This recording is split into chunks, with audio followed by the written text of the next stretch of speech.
The whole housing market is propped up on these bad loans. They will fail. The housing market is rock solid. It's a time bomb. How do you go about then turning tragedy into comedy in a lot of scenes? You know, there's still a lot of just pure tragedy in this movie. I always think the movie is probably technically a tragedy.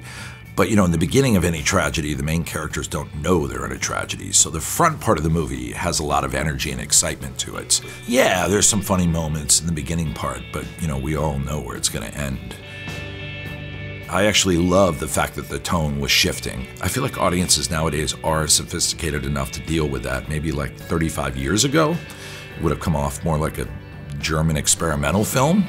But man, oh man, I think because of the internet, just massive amounts of TV channels and, you know, hundreds and hundreds of movies, audiences are really sophisticated now.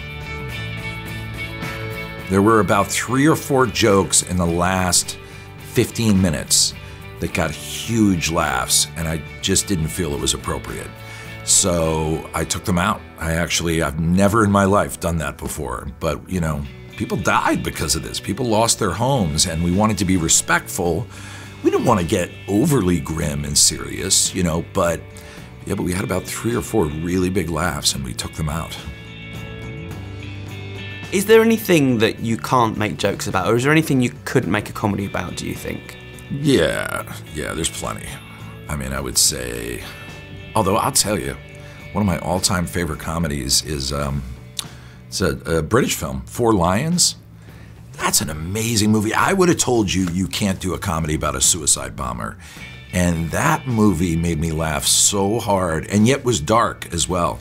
I think that movie's a masterpiece, actually. And the States never hooked on it. No one in the States knows about it.